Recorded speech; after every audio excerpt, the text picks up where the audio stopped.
Hello, my name is Kristin Watson. I'm an associate professor at the University of Maryland School of Pharmacy and a member of the ATRIUM Cardiology Collaborative. In today's video, we are going to be talking about the management of acute gout or a gouty attack in patients with heart failure. The presentation of acute gout or gout flare and heart failure. Let's use a patient case to work through the treatment of acute gout. So a patient presents to your patient care setting stating, "My big left toe is killing me." On the bottom right-hand side of your screen, you can see an illustration of what the toe may look like in a patient presenting with acute gout attack. Your patient tells you that he has 9 out of 10 pain and that the pain is similar to a prior gout attack. The patient took a dose of ibuprofen 400 milligrams last night and is requesting to determine what the best treatment option is for him. Should he continue the ibuprofen or is there an alternative treatment option? His past medical history includes a left ventricular ejection fraction of less than 20%. The patient is euvolemic and his heart failure symptoms are stable with New York Heart Association Class 2 symptoms. He has minimal renal impairment. His creatinine clearance is 50 milliliters per minute.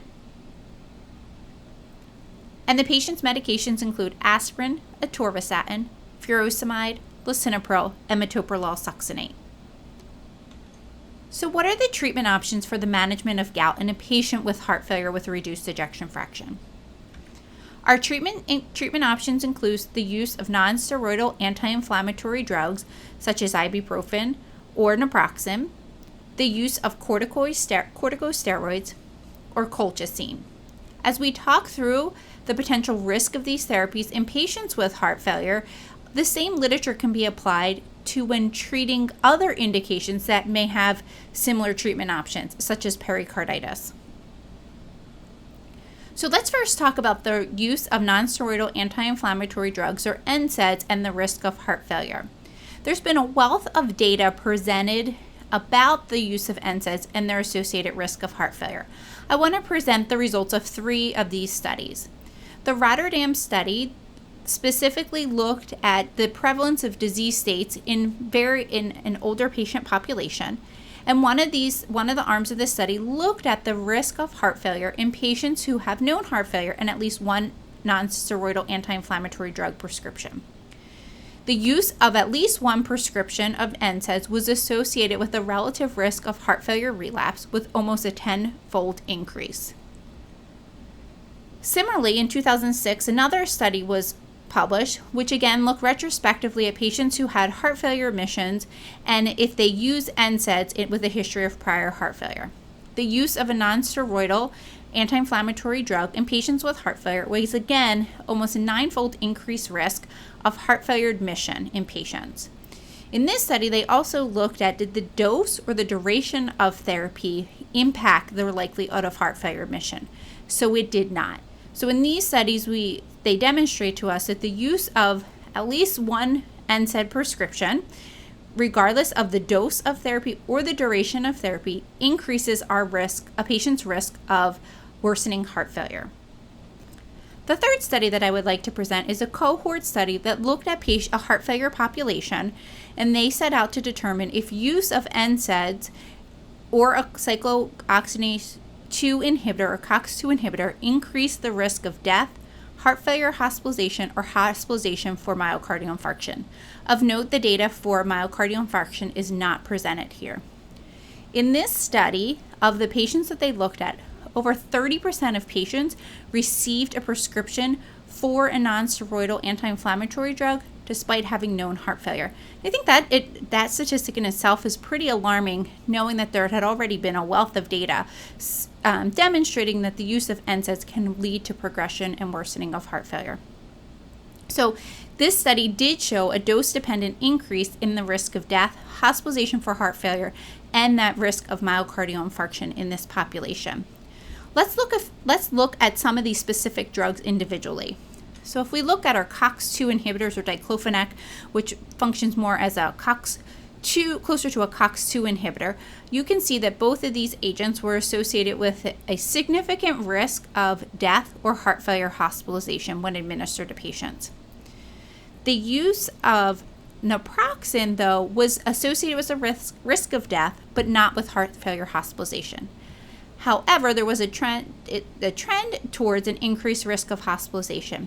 I would not take this data to say, well, if I need an NSAID and somebody has heart failure, I'm going to go ahead and use naproxen. There's consistent data published that the use of NSAID, regardless of the agent or the dose, is associated with that increased risk of heart failure hospitalization. So why do these agents increase the risk of heart failure? So we know that by administering one of these agents, we get inhibition of prostaglandin synthesis. This, in patients who have decreased cardiac output or decreased effective circulating volume, it will lead to a decrease in renal blood flow. We additionally see an increase in sodium and water reabsorption, which we know will lead to the progression of heart failure. So going back to our 3 treatment options and considering the literature that we just reviewed, the use of NSAIDs should not be used as one of our treatment options for acute gout. So now let's talk about the use of corticosteroids. Before delving into the literature surrounding the use of corticosteroids, let's just think about the differences between our agents, recalling that we have our glucocorticoids and our mineralocorticoid therapy. Our glucocorticoids, these are agents with anti-inflammatory, vasoconstrictive properties, as well as immunosuppressive effects. It's the mineralocorticoid property that leads to the regulation of sodium and water balance and electrolyte balance. So it's the agents with a higher mineralocorticoid effects are going to be those agents that are going to lead to sodium and water retention.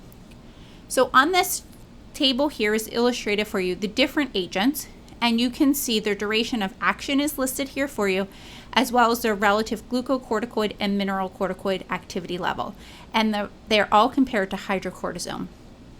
So when you look at an agent like prednisone, its relative glucocorticoid activity is 4 times higher than hydrocortisone, but it has a less mineralocorticoid activity, and that's what we want to see if we're going to use a steroid in a patient with heart failure.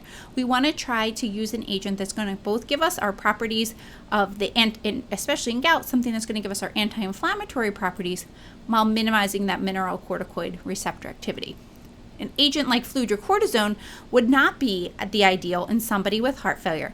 While it possesses a higher glucocorticoid activity compared to hydrocortisone, it has a significantly higher risk of mineralocorticoid activity, right? And that's why we think about fludrocortisone is used in our patients who have problems with the regulation of electrolytes and water balance. So we would want to balance this if used. We want to have the glucocorticoid activity, but we want to try to minimize that mineralocorticoid activity as much as possible. So what about the data surrounding the safe use of glucocorticoids in those patients who have heart failure or elevated heart failure risk? A case control study of over 50,000 patients was published in 2004, and this looked at patients with an elevated risk for heart failure. And it was determined that patients with that one glucocorticoid prescription was at over 2.5-fold risk for heart failure. The authors also looked at how did the dose of prednisone or the equivalent dose of prednisone impact their risk of heart failure. So you can see patients who received a daily dose of less than 7.5 milligrams had a close to 2-fold increased risk of heart failure. The daily equivalent dose, as that increased, you can see your odds ratio or your risk of heart failure continue to increase. When looking, it was those patients who had the shorter duration of therapy also had that higher risk of heart failure. And this is probably because those patients were receiving higher cumulative doses in a short period of time, whereas our patients who maybe are on a lower maintenance dose, such as 5 milligrams for management of something such as rheumatoid arthritis, are going to be on a lower dose over time. What about, is there any prospective human data with looking at corticosteroids in patients with heart failure? So there's some animal data that suggested that the use of corticosteroids can assist in patients who have diuretic resistance. And the proposed mechanism is that glucocorticoids can increase atrial natriuretic peptide concentrations, which would promote natriuresis. The use of glucocorticoid in animals has been demonstrated to show increased renal blood flow and an increase in glomerular filtration rate. Therefore, a preliminary study was conducted, and 2 preliminary studies were conducted, and showed some data in which glucocorticoid therapy may help facilitate diuretic therapy. So the results of one of these studies are presented here for you. So in this study, patients with symptomatic heart failure with diuretic resistance were randomized to standard heart failure care or one of 3 doses of prednisone, either a low, medium, or high dose. And low-dose prednisone, which was 15 milligrams per day times 10 days in addition to standard heart failure medications, was associated with an increased urine output compared to standard of care. Medium, which of 30 milligrams per day, and high-dose prednisone of 60 milligrams per day were associated with an increase in 24-hour sodium excretion versus control. There was also more weight loss associated with prednisone than with patients in control therapy. Now, I would not take this data to say, if I have somebody with acute decompensated heart failure and diuretic resistance, let's start some prednisone and see what will happen. Will that help facilitate their diuresis? We don't have enough data to support that at this time.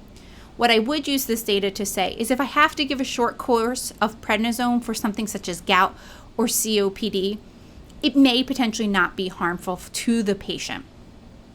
So based on all of this combined, when clinically indicated and no alternative exists, the use of corticosteroids can be used in a patient with heart failure. A scenario outside of gout would be the management of an acute COPD exacerbation. When using corticosteroid therapy in somebody with heart failure, we want to use the lowest dose possible and the shortest course of therapy possible as well. And finally, we want to make sure that if giving a patient a steroid who has heart failure, we want to make sure that we let them know what they need to monitor for, especially in the ambulatory care setting. What should they monitor for during the course of therapy and shortly after for worsening of heart failure symptoms? They should be provided a number to call in the event that heart failure symptoms worsen. In the hospital setting, we would also want to make sure that we are monitoring closely for the worsening or progression of these heart failure symptoms in the setting of steroid use and for a few days thereafter. So in summary, what are the treatment recommendations for a patient with acute gout who also has heart failure? First-line therapy should be colchicine. We know that colchicine therapy is safe to use in patients with heart failure and is not associated with a risk of worsening heart failure. Colchicine should be used if presentation is early enough. Once we get to a patient is more than 72 hours outside of the onset of symptoms, colchicine is pretty much rendered ineffective. Our patient came in with symptoms that just developed within the past 24 hours, so colchicine would be fine to use. We would not want to use colchicine in the setting of contraindications. Recall, if a patient has renal impairment, colchicine is still fine to use. We want to make sure that we would dose adjust and monitor them for side effects such as diarrhea. The use of corticosteroids should be used as our second-line option. So this would be in somebody who would be unable to use colchicine, such as presenting more than 48 or 72 hours after the onset of symptoms. It's recommended in patients with monoarticular gout, so gout in one joint, that you would administer intra-articular steroids. In patients who have more than one joint affected, you would want to use an oral course of steroids such as prednisone.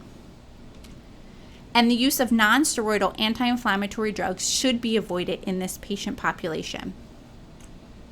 Thank you for joining us today.